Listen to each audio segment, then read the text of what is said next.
This video is presented by mybookie.ag. What's up, guys? We have an interesting fight night card happening Saturday. Not a lot of name value, but firstly, the main event is excellent. Marlon Vera vs. Dominick Cruz is an unseemingly competitive fight where Dominick Cruz's style alone presents a lot of problems to Marlon Vera. But Marlon Vera's youth, power, the momentum he's on, his excellent defense, all of this together should prove a huge problem with Dominick Cruz as well. But for all of the other fights, there's a load of finishers. Ton of guys and girls that go for the finish every step of the way, from Nate Landwehr, David Onama, Yasmin Yarogui, Azamat Murzakanov, Bruno, Silva, Gerald, Meerschaert, Ode Osborne, Tyson Nam, just a bunch of great fighters on this card, man. That's going to make it super exciting. So you cannot sleep on this one. There are some good prospects, but I have to say the number one prospect of the whole night is Yasmin Yarogui, or I think it's pronounced Jasmine. If you guys don't remember, in my 2022 prospect video, she was my pick for the strawweights. She's undefeated from Mexico, has a lot of power, man. Most of her wins are by knockout or TKO,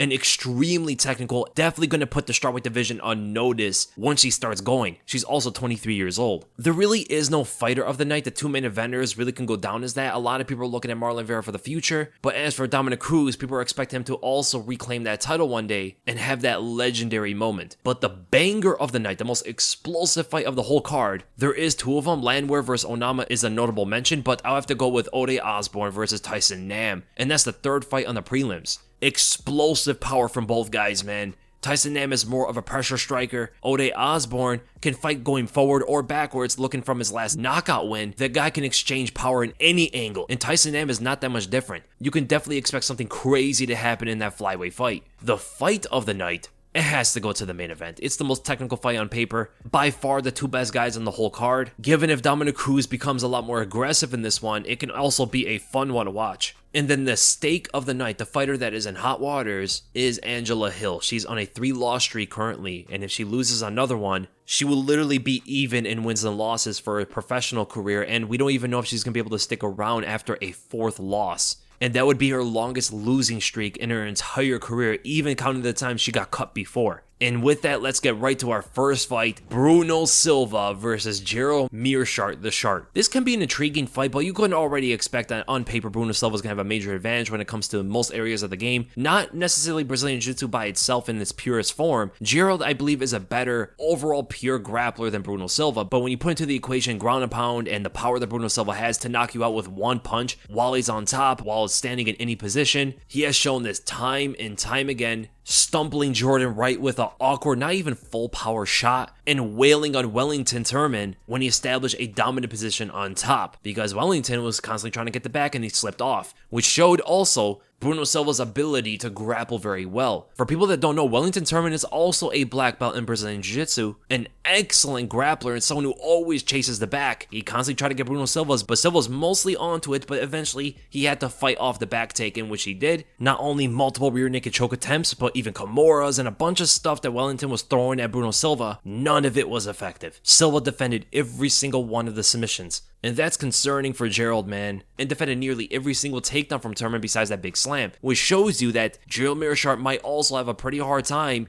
even if he gets a dominant grappling position. And all it takes is one ground and pound shot, one hammer fist, one left hand from Bruno Silva, and the fight could be over. And there's a big speed difference between Turman and Meerschaert. Meerschaert is very slow for a middleweight. He's going to be completely outsped by Bruno Silva in all facets of it. Grappling-wise, striking-wise, wrestling-wise, footwork, and everything. And Bruno Silva is also someone that can switch stances at a whim. He's good in orthodox. He's good in southpaw. I sometimes think he is a right-handed fighter fighting mostly in southpaw. I just don't know if he is or not. But the way that he fights, it does seem that way. Meerschaert is very one-dimensional when it comes to his striking, and that's probably the most of the fight is going to be. He throws a big left hand or a big left high kick. And Silva coming off a fight with Alex Pereira. Very few amount of guys are going to have that opportunity to fight someone that good on the feet and learn from that experience. I definitely expect Silva to come out in this one a lot sharper than before. And it wasn't like he got knocked out. A lot of these guys, if they get knocked out by someone like Alex Pereira, they won't really learn too much. But when you go the distance with that kind of guy, there's a lot you take away from it. Number one, it's the confidence.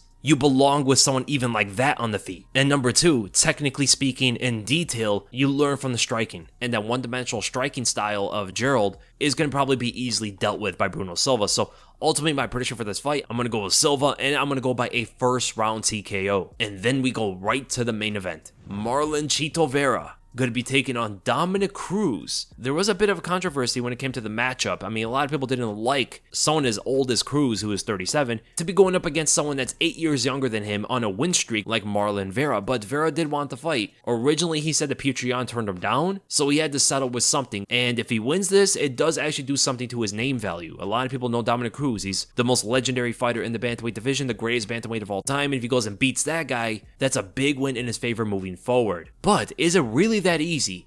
I think a lot of people are writing off Cruz, and mostly just because he is older. I think the age factor is going to be beneficial for Vera. It should impact the fight somewhat, whether it be Cruz getting knocked down easier than he would have if he was younger, or him being a little bit slower or something like that. I can see that impacting the fight, but stylistically, Marlon Vera doesn't do too well against wrestlers that continuously attack him with takedowns. Cruz is also someone who comes in with a completely unique footwork compared to anybody Vera's ever fought before. It's going to be the first time he ever had to deal with something like this, and knowing that Vera is a plotter, steps one at a time, tries to get you in front of him, pressures you heavily, it might be pretty hard for him to get down that footwork, which can open up a lot of striking opportunities for Dominick Cruz, as well as the takedowns behind him, because Cruz doesn't do one or the other. He mixes striking and takedowns better than most fighters ever, and they come at all different kind of angles. So even though Vera has some of the best defense I've ever seen from a fighter, is definitely going to have to be on point in this one, but at the same time, not just defense. His offense has to be mixed into that. He cannot just be looking to download data for 2-3 rounds straight, which happens to a lot of guys that fight Cruz. They're trying to pick off what he's trying to do instead of actually implementing their own offense.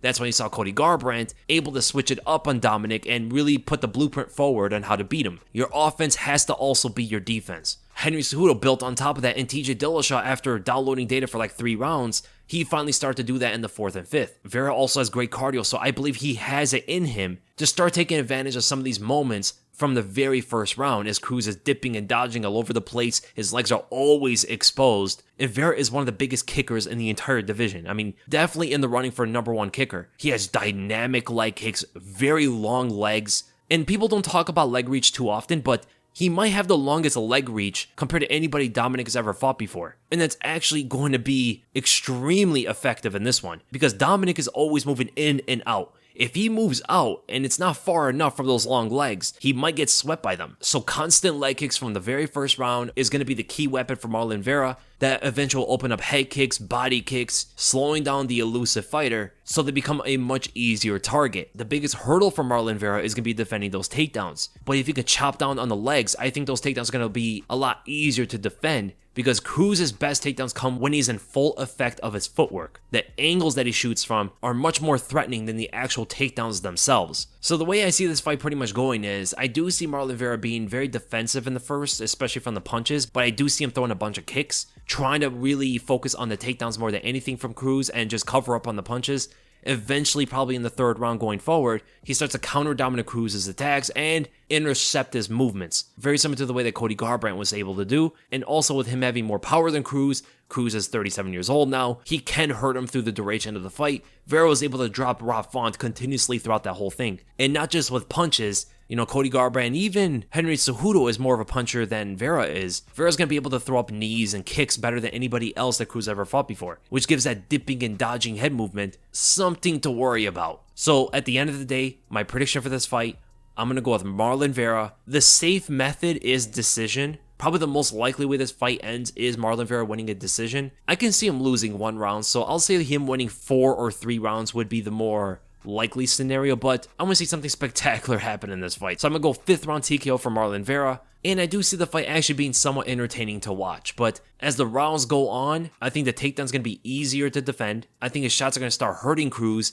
and the leg kicks might be really taking their toll. Probably the worst leg damage that Cruz has ever had, outside of injuring himself. And the odds go to show you, man, Dominick Cruz is a big underdog, and I don't think that's right. He looked really good in his last fight, and not only did he perform good against Casey Kenny, but he actually made adjustments from the Henry Cejudo fight, so it showed that he's still learning at his older age. The guy's constantly analyzing fights, he's constantly working at the desk, so even in his spare time, the guy's researching and getting better, at least in the mind, to make those tweaks. Who knows if he comes out in this fight a little bit different, to address the leg kicks and use his wrestling in a more effective way. So a near plus 200 is kind of disrespectful to just his fight IQ in general. And if anybody has a point in contention with Dominick Cruz being a big underdog, take it to go and bet on mybookie.ag. as Marlon Vera is becoming much more of a favorite the longer it goes. The odds opened up with -155 for Marlon Vera and +135 for Dominick Cruz. It was actually close to a pick'em. With weeks going on by, Marlon Vera is closing in on a -250, which is nearly twice the favorite than when he opened up. It's actually insane when you think about it. So at this time, Cruz is nearing the maximum underdog status he can ever attain. The bigger your rewards are going to be if he goes and wins the fight. Now, I do think that Marlon should win, but Dominick winning, I think, is more likely than people realize. Whoa, Angela Hill's almost +300. I did not see that one coming. I don't see her winning, but man, that's crazy to see her that big of an underdog ever. Cynthia Calvillo being almost a -200 is an interesting one. So I'm trying to look at the interesting odds that probably would go the other way, or like the best underdogs to bet on. So Dominick Cruz, Nina Nunes, and Tyson Nam seem to be your underdogs on the card. I would say Lucas Bresky as well, for the fact that he's super wild, and in the heavyweight division anything can happen. Whenever you see two heavyweights with not much name value and one of them's a -300, it should always catch your attention. Yeah, it seems like your favorite on the card might be David Onama or even Bruno Silva. The fact that most of the other fights have a fighter that is over a 2-1 favorite gives you a lot of winning space for underdogs on this entire card. If this is an underdog night, whoever bets them is going to make a ton. So when you sign up at mybookie.ag, make sure to get their deposit bonus, where they'll match up your first deposit all the way up to $1,000. To activate this, just use the promo code WEASEL. That's WEASLE to take advantage of MyBookie sign-up offer. Make sure to visit mybookie.ag today so you can win big. And that is the end of the predictions, guys. I hope you guys enjoyed it. Make sure to give this a thumbs up. If you enjoyed my content, make sure to subscribe, and I'll see you guys in the next video.